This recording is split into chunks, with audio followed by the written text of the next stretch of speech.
Welcome to VST news. నేను మహాలక్ష్మి. ఈరోజు మనం చూసుకుంటే ఆరిలోవ సాయిబాబా టెంపుల్ దగ్గర ఉన్నాము.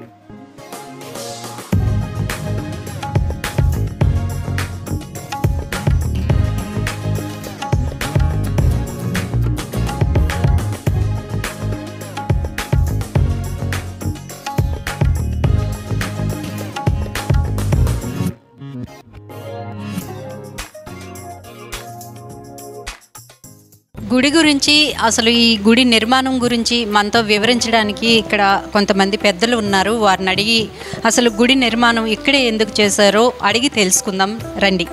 మనతో పాటు గుడి నిర్మాణంలో పాలు పంచుకున్న రిటైర్డ్ ఐఏఎస్ ఉదయలక్ష్మి గారు ఉన్నారు. వారితో అది రేపు గురు పౌర్ణమి సందర్భంగా వాళ్ళు ఏంటంటే ఇప్పటికే చాలా గుప్తదానాలు కూడా చేశారని మనకి ఇక్కడ వాళ్ళు చెప్పారు. అయితే వారి ద్వారా రేపు ఏమేం చేయబోతున్నారో అడిగి తెలుసుకుందాం. నమస్తే మేడం. గురు పౌర్ణమి సందర్భంగా మీరు చాలా ఫ్రీ స్టాల్స్ అవి పెడుతున్నారని మాకు తెలిసింది. దాని గురించి చెప్పండి. అమ్మ, ఇప్పుడు షిరిడి సాయిబాబా వారు సద్గురువు. అయిన సద్గురువుకి గురు పూర్ణిమ రోజున మనము పూజలు చేసి వారి యొక్క ఆశీస్సులు అందుకోవటమే కాకుండా ఇప్పుడు మనకి సింహాచలంలో గిరి ప్రదక్షిణ చేస్తూ ఉంటారు. ఈ గిరి ప్రదక్షిణ చేసే భక్తులందరికీ కూడా ఈ మన రోడ్డు మీద నుంచే వెళుతూ ఉంటారు. వాళ్ళందరూ బాబా వారి దగ్గరికి వచ్చి బాబా యొక్క ఆశీస్సులు పొందాలని నమస్కరించుకొని చాలామంది వెళుతూ ఉంటారు. ప్రతి సంవత్సరం కూడా గత 7 సంవత్సరాల నుంచి మేము చూస్తున్నాం. అందుకని వచ్చిన వారందరికీ కూడాను కొంతమంది కాళ్ళు నొప్పులు ఉన్నాయని, కడుపు నొప్పి ఉందని, ఆయాసంగా ఉందని అంటారు. ఇంకో చిన్న మెడికల్ క్యాంప్ కూడా ఒకటి అపోలో హాస్పిటల్ వారి సౌజన్యంతో ఏర్పాటు చేస్తాము. ఆ మెడికల్ క్యాంప్లో వాళ్ళకి ఉచితంగా మందులు కూడా ఇస్తారు, ట్రీట్మెంట్ చెప్తారు, అది తీసుకుంటారు. అట్లాగే వచ్చిన వాళ్ళు అలసిపోయి వస్తారు కాబట్టి వాళ్ళకి కొంచెం బాబా ప్రసాదాలు తయారు చేసి ప్రసాదం పెట్టి వారికి మంచి నీరు కొంచెం ఇచ్చి వారు తనివి తీరా బాబాని దర్శించుకొని బాబా వారి ఆశీస్సులు పొంది వెళ్ళే విధంగా ప్రతి సంవత్సరం కూడా మేము ఏర్పాట్లు చేస్తూ ఉంటాం. ఈ సంవత్సరం కూడా అదే ఏర్పాట్లు చేస్తాము. మెడికల్ క్యాంప్ కూడా ఏర్పాటు చేస్తాం అపోలో హాస్పిటల్స్ వారి సౌజన్యంతో. సాయిబాబా వారంటే ఒక మతంకే చెందినవారు అన్న చెప్పి కొన్ని వివాదాలు నడుస్తున్నాయి. దీనిపై మీరు ఏమంటారు? అమ్మ, సాయి సచ్చరిత చదివిన వాళ్ళైతే ఎవరు కూడా దీన్ని ఒక్క మతానికి సంబంధించింది అనరు. ఆయన సబ్కా మాలిక్ ఏక్ హై అని చెప్పిన వారు బాబావారు. అందరికీ దేవుడు అనేవాళ్ళు ఒక్కలే. ఆయన రామ్ అవ్వచ్చు, రహీం అవ్వచ్చు, సాయిబాబా అవ్వచ్చు, విష్ణు అవ్వచ్చు, జీసస్ క్రీస్తు అవ్వచ్చు, ఎవరైనా అవ్వచ్చు. మన టెంపుల్కి వచ్చే వాళ్ళు మేము చూస్తూ ఉన్నాం. చాలామందిని హిందూస్ వస్తున్నారు, ముస్లిమ్స్ వస్తున్నారు. నిన్న ఒక ఆమె వచ్చింది, ఎప్పటి నుంచో ఆమె సర్వీస్ కూడా చేస్తుంది, మీరు చూస్తారా లేదో. డొమినిక్ రోజెస్ అని ఒక ఆవిడ వచ్చింది, ఆవిడ క్రిస్టియన్. వాళ్ళు కూడా వస్తున్నారు. ఎవరి నమ్మకం వారిది, ఎవరి ఫీలింగ్ వారిది. భగవంతుడు ఏ రూపంలో ఎవరిని ఏ విధంగా కరుణిస్తాడు అనేది మనం చెప్పలేము. వాళ్ళు ఫీల్ అయ్యి వాళ్ళు ఆ తాదాత్మ్యంలో నిండిన తర్వాత వాళ్ళ నమ్మకం ప్రకారం వాళ్ళు వచ్చి వాళ్ళు ఇక్కడ వారి యొక్క బాబా వారి యొక్క ఆశీర్వచనం తీసుకొని వెళ్తున్నారు. కాబట్టి దేవుడి ముందల సబ్కా మాలిక్ ఏక్ హై అనేది చాలా కరెక్ట్. ఆయన శ్రద్ధ సబూరి ఉండాలి, సబ్కా మాలిక్ ఏక్ హై అని చెప్పారంటే మనకు ఓర్పు ఉండాలి, సహనం ఉండాలి, నేర్పరితనం ఉండాలి. అందరి భగవంతుడు, అందరికీ దేవుడు ఒక్కలే అని చెప్పిన వ్యక్తి బాబావారు. నిత్యం మరి ఇట్లా పూజా విధానాలు అన్నీ అంటే మీరు ఒక్కలేనా, ఎవరైనా ట్రస్టుల ద్వారా ఏమైనా మీకు సహాయ సహకారాలు అందుతున్నాయా? అంటే అమ్మా, ఇప్పుడు ఇది ఏర్పాటు చేసి 7 years అవుతుంది. మొదట్లో అయితే అంతా మేమే లాక్కొచ్చినాము. ఇప్పుడు ట్రస్ట్ ఒకటి ఏర్పాటు చేస్తారు. కొంతమంది లైక్ మైండెడ్ వాళ్ళు, మేము కూడా ట్రస్ట్లో మెంబర్స్గా ఉండాలని అందరూ ఉండి ఏదో ఆయన జరిపించుకుంటున్నారని చెప్పాలంతే. ఇంకా మేము చేస్తున్నాం అనకుండా వాళ్ళు కూడా వాళ్ళకు తోచింది వాళ్ళు చేస్తూ ఉన్నారు. ఎవరికి వాళ్ళే తలా ఒక చెయ్యి వేసి చేయబట్టే ఇంత పెద్ద టెంపుల్ చేయగలిగినామో. ఎవరికి తెలిసిన రీతిలో వాళ్ళు బాబావారికి సేవ చేసుకుంటున్నారు, బాబావారి ఆశీర్వచనాలు పొందుతున్నారు.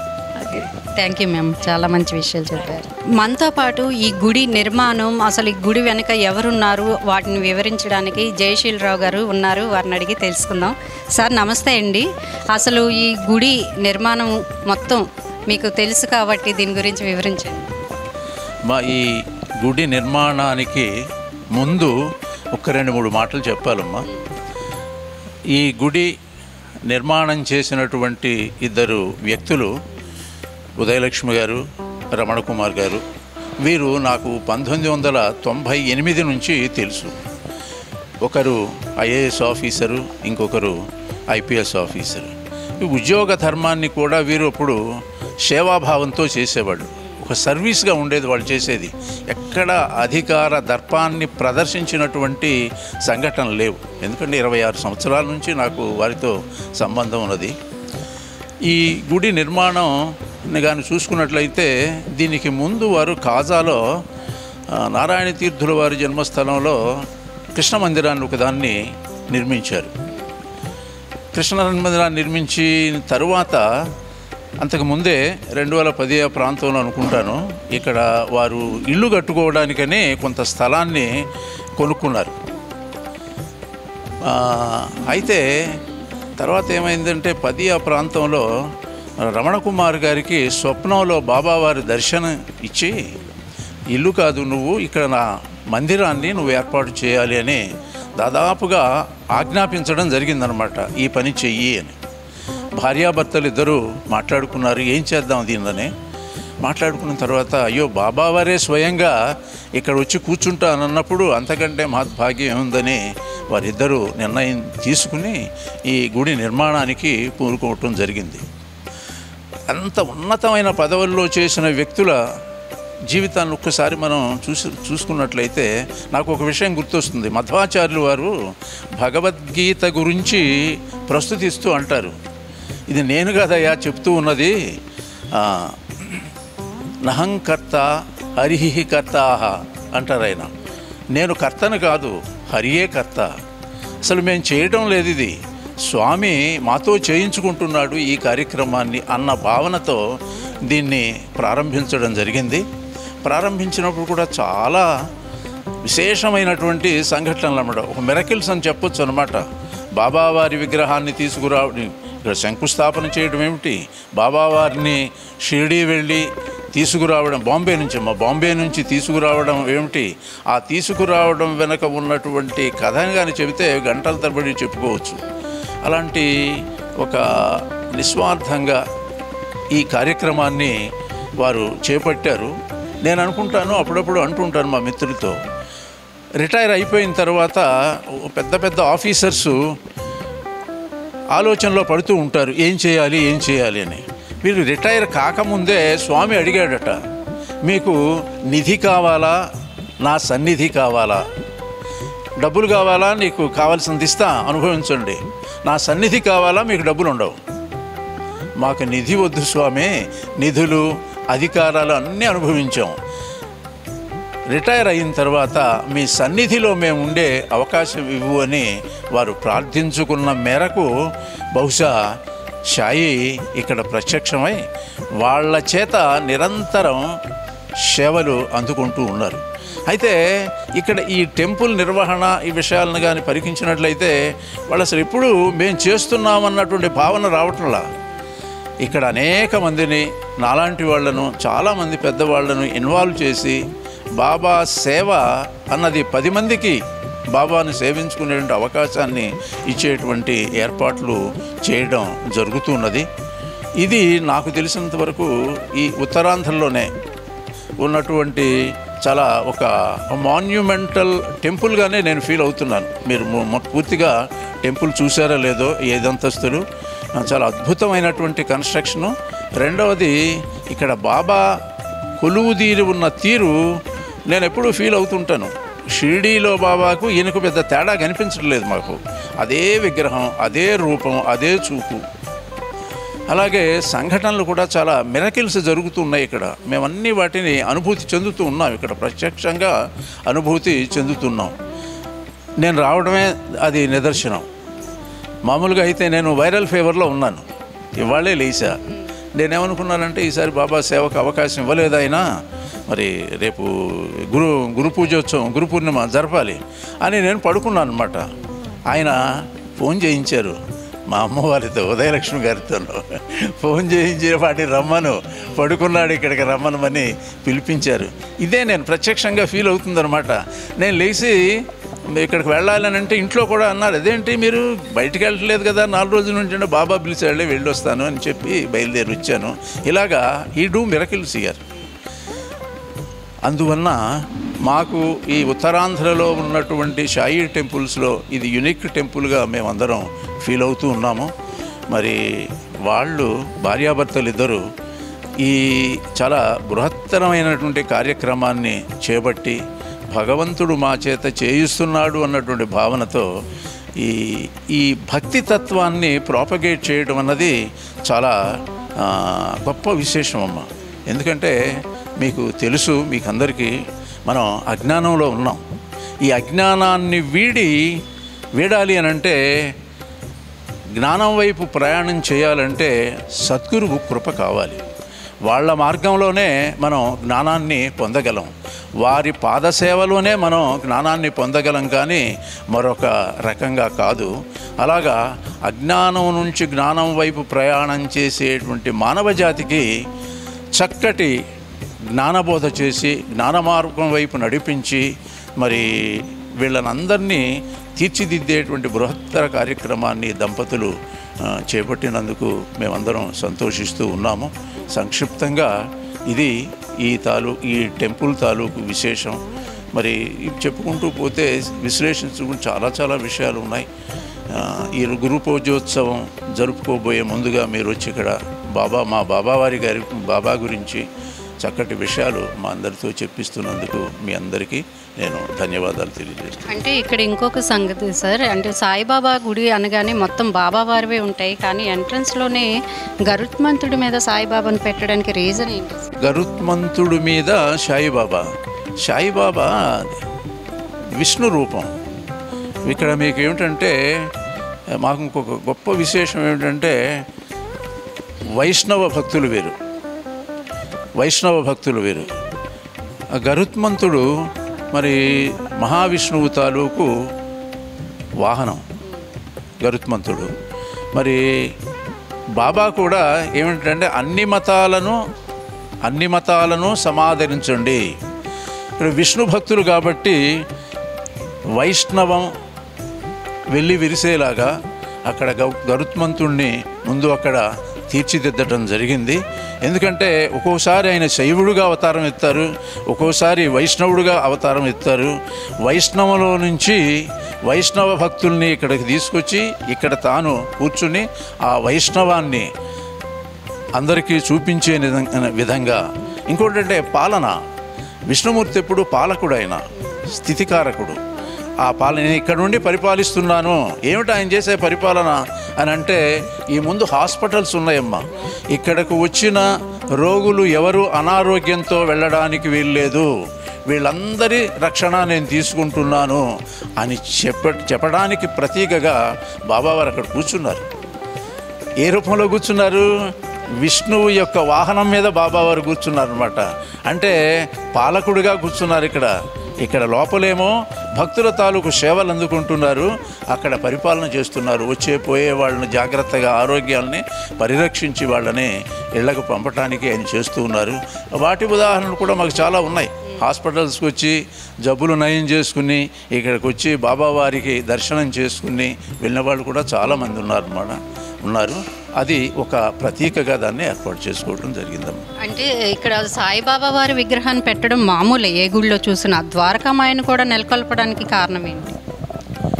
దాదాపుగా షిర్డీలో ఉన్నటువంటి విధి విధానాలన్నీ ఇక్కడ ఉండాలి అన్నదే దాని తాలూకు అర్థం. ఆయన హిందూ, ముస్లిం. మీకు తెలుసు ఆయన ఏమిటనంటే, ఆయన జన్మించిన కాలంలో 1838 ప్రాంతంలో ఈ హిందూ ముస్లిం వివాదాలు చాలా ఎక్కువగా ఉన్నాయి. ఆ ద్వారకామాయిని ఆయన మసీదుని ద్వారకామాయిగా మార్చేసుకుని, అంటే హైందవానికి ముస్లింకి విభేదాలు లేవు, అంతా ఒక్కటే అని చాటి చెప్పడం కోసం ఆ రోజున ఆయన మసీదుని ద్వారకామయిగా మార్చుకున్నారు. ఇక్కడ కూడా షిర్డీలో ఏవైతే ఉన్నాయో అవన్నీ ఇక్కడ ఉండాలి. అంటే ఉత్తరాంధ్రలో ఒక షిరిడీగా దీన్ని మనం ముందుకు తీసుకువెళ్ళాలి అన్నటువంటి సదుద్దేశం దాంట్లో. ఆ ఉద్దేశంతోనే ఇక్కడ ద్వారకామయిని ఏర్పాటు చేసుకోవడం, మీరు చూశారు కదా ధునిని ఏర్పాటు చేసుకోవడం అన్నీ జరిగినాయి ఇక్కడన్నా. చాలా మంచి విషయాలు చెప్పారండి. నమస్కారం. ఇంకా ఈ గుడి విశేషాలు మనకు తెలపడానికి పెద్దలు సాంబశివరావు గారు మనతో పాటు ఉన్నారు. వారిని అడిగి తెలుసుకుందాం. సార్ నమస్తే అండి. నమస్తే అండి. ఓం సాయిరామ్ అండి. ఓం సాయిరామ్. అయితే సార్, ఈ గుడి అంటే షిరిడీని తలపిస్తూ ఉంది విగ్రహం దగ్గర నుంచి. ఈ విశేషాలు మాకు వివరించండి. అంటే ఈ గుడి శంకుస్థాపన నుంచి నేను ఉన్నానండి. ఇక్కడ ఏదో భక్తి పరంగా ఏదో విధంగా నన్ను ఇక్కడ చేరాను. నిజంగా చాలా చాలా అద్భుతాలు జరిగాయి, అందరూ నోటీస్ చేశారు. ఈ రోజుకి ఇది ఇలా ఉన్నదంటే ఇందులో ప్రత్యేకత ఏంటంటే షిరిడీలో ఉన్న విగ్రహం ఈ విగ్రహం ఒక్కలాగే ఉంటుంది. పరిశీలనగా చూస్తే అది ఎవరైతే చెక్కారో షిరిడీలో వాళ్ళ మనవడి చేత ఇది చెక్కారు, వాళ్ళే చెక్కారు. అక్కడ నుంచి వీళ్ళిద్దరూ ఈ దాతలైన ఉదయలక్ష్మి గారు, తమన్ కుమార్ గారు వీళ్ళిద్దరు వెళ్ళి బాంబే వెళ్ళి ప్రత్యక్షంగా స్వయంగా వెళ్ళి వాళ్ళతో నెగోషియేట్ చేసి 23 లక్షలు ఖర్చు పెట్టి ఇది తీసుకొచ్చారండి. ఆన్ రోడ్ వచ్చింది. వచ్చిన రోజునే ఈ చుట్టుపక్కల జనాలు వీళ్ళందరూ చూసి నాకుగా నేను ఏదో క్యాజువాలిటీ అవుతుందేమో అని భయపడ్డానండి. కానీ ఏమి జరగకంట దీని మీద దిమ్మ మీద వచ్చి అలా స్వామి అలా వచ్చి కూర్చుండిపోయాడండి. కూర్చుండిపోతే నిజంగా నేనే నమ్మలేకపోయాను, ఏంటి ఇలాగ జరిగిందని చెప్పి. అదొక అద్భుతం అండి. ఇంకో దీనిలో ప్రత్యేకత ఏంటంటే ఇది సర్వీస్ రోడ్లో ఉందండి ఈ మందిరం. బాబాయ్ యొక్క మిరాకిలో ఏంటో తెలియదు. అటువైపు 4 రోడ్ల తర్వాత ఆ చివరి నుంచి చూసినా సరే, ఒక కారులో వాటిలో వెళ్ళిపోయినా వాళ్ళు ఇలా చూస్తే స్వామి విగ్రహం పూర్తి కనిపిస్తుంది. అది ఒక స్వామి యొక్క మిరాకిలే, అది ఒక మిరాకిల్. తర్వాత శంకుస్థాపన అయిన రోజుని ఇంకో సంగతి జరిగిందండి. ఆ రోజు విపరీతమైన వర్షం అది వచ్చింది. పైకి వెళ్ళామన్నీ చేసేసరికి దీనిలో మేఘాలన్నీ వచ్చి ఒక్కసారి కురిసి విడిపోయి అక్కడ బాబా తాలూకు ఇది బొమ్మ అక్కడ కనిపించిందండి. నిజంగా రూపం కనిపించింది. అందరూ చూసి ఆశ్చర్యపోయారు. ఎక్కడెక్కడో వాళ్ళు అందరూ వచ్చారు శంకుస్థాపనకి. చాలా పెద్దవాళ్ళు, ఇద్దరు IAS IPS ఆఫీసర్స్ కదా, పెద్దవాళ్ళు. ఇక్కడ చుట్టుపక్కల వాళ్ళు వచ్చారు. అందరూ అది చూసి తన్మయత్వం పడ్డారు. నిజంగా బాబా ఇక్కడ వచ్చి వెలిసినట్టుగా అందరూ కూడా చేశారు. తదుపరి ఈ చుట్టుపక్కల వాళ్ళకి అందరికీ వీళ్ళిద్దరూ ఎక్కడో ఉద్యోగం చేసినా ఒక విధంగా గట్టిగా చెప్పాలంటే వీళ్ళందరూ మా కానుక ఇచ్చారండి. వాళ్ళ దాతలు ఆ కానుక ఇచ్చారు. ఎన్నాళ్ళని ఇది ఉండిపోతుంది. ఎంతమంది దగ్గర విన్నాను ఇది సెకండ్ షిరిడీ అయిపోతుంది అని కూడా చాలామంది వ్యాఖ్యానించడం జరిగింది. ఇప్పుడు కూడా ఇది హెల్త్ సిటీ దగ్గర ఎదురుగా ఉంది కదండి. ఆ మాత్రం వీళ్ళు వచ్చేవాళ్ళు బాధలతో వచ్చిన వాళ్ళందరూ స్వామి పేషెంట్లు వాళ్ళందరూ వచ్చి స్వామి దగ్గరికి నమస్కారం పెట్టుకొని స్వామి మమ్మల్ని రక్షించండి అంటే అలా చాలాసార్లు చాలామందికి అయినవన్నీ కూడా వచ్చి వాళ్ళందరూ అయ్యా బాబాయ్ మీరు ఎలా నిర్మించి పెట్టారో కానీ ఆయన వల్ల మా పిల్ల డెలివరీ అయింది, మాకు ఆపరేషన్ సక్సెస్ఫుల్ అయ్యింది, మేము ఇంటికి వెళ్తాం అనుకోలేదు అని చెప్పి వాళ్ళు కానుకలు ఇచ్చి ఆనందపడి వెళ్ళిన వాళ్ళు కూడా ఉన్నారు. అలా రోజు వరకు ఇది అవుతుందండి. నిజంగా ఇంకా ఎవరో అన్నట్టు ఇది సెకండ్ షిరిడీ అవుతుందని నేను ఆకాంక్షిస్తున్నాను. Thank you. ఇంకా ఈ గుడి గురించి పూజా విధానాల గురించి మనతో పాటు మాట్లాడడానికి పద్మావతి గారు ఉన్నారు. వారిని అడిగి తెలుసుకుందాం. అమ్మ నమస్తే. ఇక్కడ నిత్యం మరి పూజలు ఎలా జరుగుతాయి వాటి గురించి వివరించండి అమ్మా. సాయిరామండి. ఉదయం కాకడ హారతి కరెక్ట్గా 5:15 జరుగుతుందండి. తర్వాత మధ్యాహ్నం 12 గంటలకల్లా మధ్యాహ్న హారతి అన్ని కార్యక్రమం జరుగుతాయి. సాయంత్రం సంధ్య హారతి 6:15కి స్టార్ట్ అవుతుంది. తర్వాత 8:30కి సేజారతి అండి. అన్నీ కూడా టైం టు టైము కార్యక్రమాలన్నీ బాగా జరుగుతున్నాయి. నెక్స్ట్ ఏంటంటే లక్షవారం నాడు కూడా మహాన్నదానం జరుగుతుందండి. అందరూ కూడా ఒక 300 మంది పైన జనం వచ్చి భోజనం చేస్తారు. అన్ని యథావిధిగా కార్యక్రమాలు చాలా బాగా జరుగుతున్నాయండి. ప్రత్యేక పూజలు బాబా గారికి పూలంగి సేవ చేస్తామండి. నక్షత్ర హారతి ఇస్తాము. తర్వాత దీపాలంకరణ జరుగుతుందండి. తర్వాత బాబా వారిని ఊరికి కార్యక్రమం ఉంటుంది. బాబా గారిని ఊరికి ఇస్తాం. అవన్నీ అయిన తర్వాత సేజారతి అన్నమాట. ఇవన్నీ ఈవినింగ్ కార్యక్రమాలు. మార్నింగ్ ఏంటంటే విష్ణు సహస్రనామ పారాయణం, భజన కార్యక్రమాలు అవన్నీ జరుగుతాయి అన్నమాట. నెక్స్ట్ ఏంటంటే ఒక చిన్న మిరాకిల్ చెప్తానండి. మిరాకిల్ ఏంటంటే ఇప్పుడు విమ్స్ హాస్పిటల్లోనూ ఒక అమ్మాయిని జాయిన్ చేశారు. ఆ అమ్మాయి ఏంటంటే ఇంటర్మీడియట్ చదువుతుంది. ఇంటర్ చదువుతుంటే అమ్మాయి సడన్గా కోమాలోకి వెళ్ళిపోతే పేరెంట్స్ వచ్చి ఇక్కడ జాయిన్ చేశారు. ఆమె తల్లి వచ్చి ఇక్కడ కూర్చుని చాలా బాధపడి ఎక్కువ ఏడుస్తుంటే మాలతి వచ్చి మాలతి ఆవిడ వచ్చి అన్నది, ఏమ్మా ఎందుకు అలాగనంటే ఇలా పాప రేపు ఎంసెట్ రాయాల్సిన అమ్మాయి ఒక 2 రోజుల్లోనూ ఆ అమ్మాయి ఇలా కోమలోకి వెళ్ళిపోయిందమ్మా, నాకు నా బిడ్డలాగా అయిపోయిందని అంటే అప్పుడు ఆమె ఏం చేశారంటే విభూతి పట్టుకొచ్చి ఆమెకి ఇచ్చి మీ పాపకి నుదుటిని రాసి కొంచెం నోట్లో వేయండి అమ్మ, తప్పకుండా లేచి ఉన్నారు, బాబా గారు ఉన్నారు ఇక్కడ అని చెప్తే వెళ్ళి ఆమె అలా చేశారటండి. ఆ అమ్మాయి 2 డేస్లో లేచి ఎగ్జామ్ రాసి వచ్చి మా గుడికి వచ్చింది. గుడికి వచ్చి దండం పెట్టుకునే, బాబా నీ వల్లనే నాకు నేను లేచి అని చెప్పాను. అది నిజంగా జరిగిన విషయం.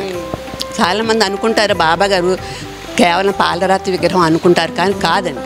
బాబా గారు స్వయంగా కూర్చుని ఉన్నారండి. ఒక్కొక్కసారి బాబా వారి పాదాలు అందుకుంటే మనం మెత్తగా తగులుతాయి, తెలుస్తుంది. అది నాకు అనుభవం అయింది. అదన్నమాట. ఒక రోజుని ఊరేగింపు చేసుకొచ్చాడు బాబా వారిని. ఊరేగింపు ఎక్కువసేపు చేశాడు మా తమ్ముడు గారు. ఊరేగింపు చేసి వచ్చేసరికి బాబా వారికి చెమటలు కాదు. మామూలుగా పాలరాతి విగ్రహం అయితే చెమటలు పట్టవు కదమ్మా. అంటే బాబాగారు మనకు ఉన్నారనమాట.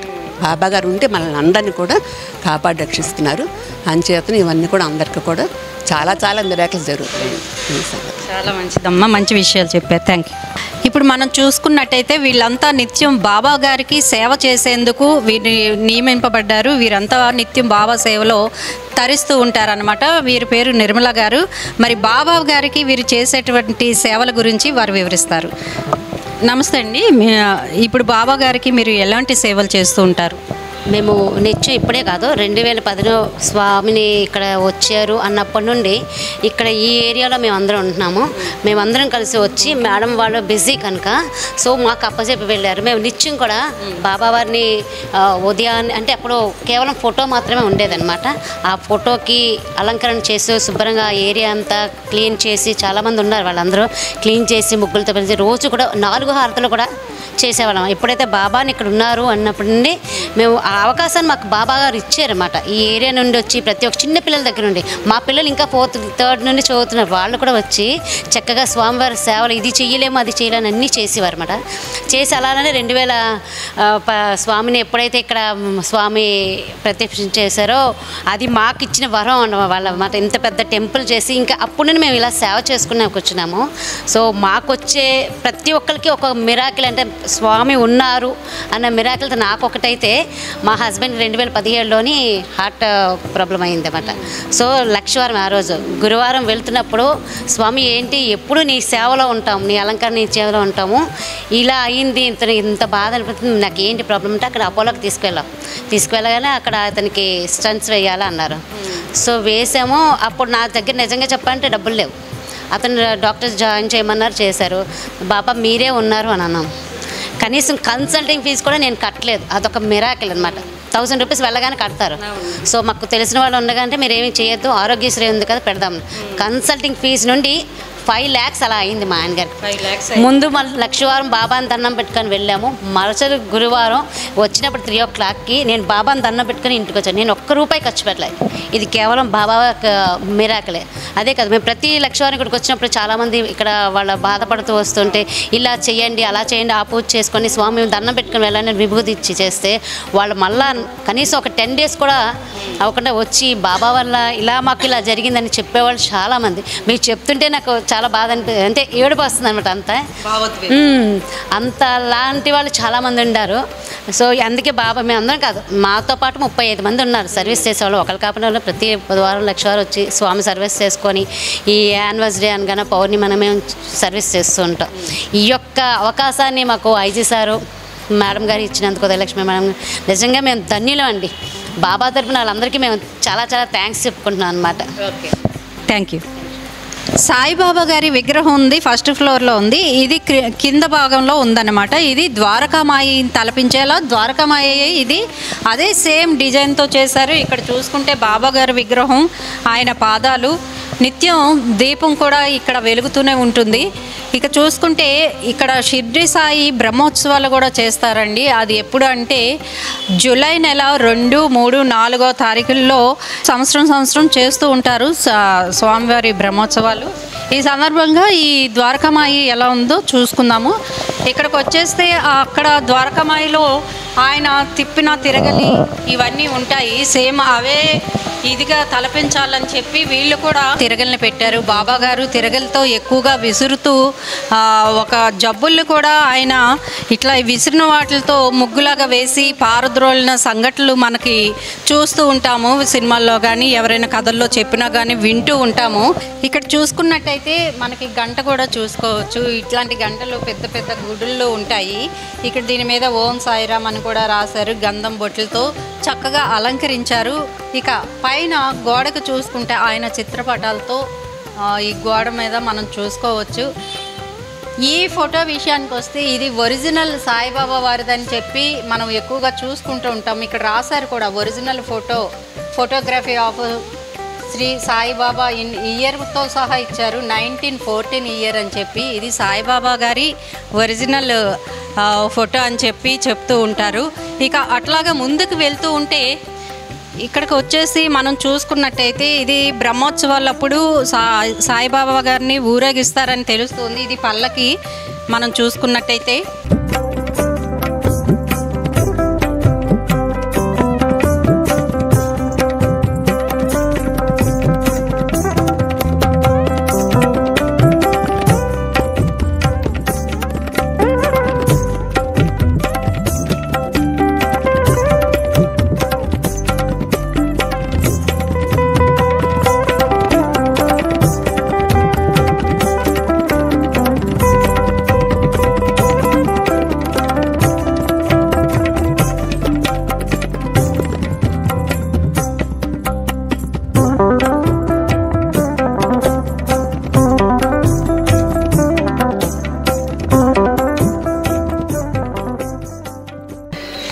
ఓం సాయిరామ్ అండి.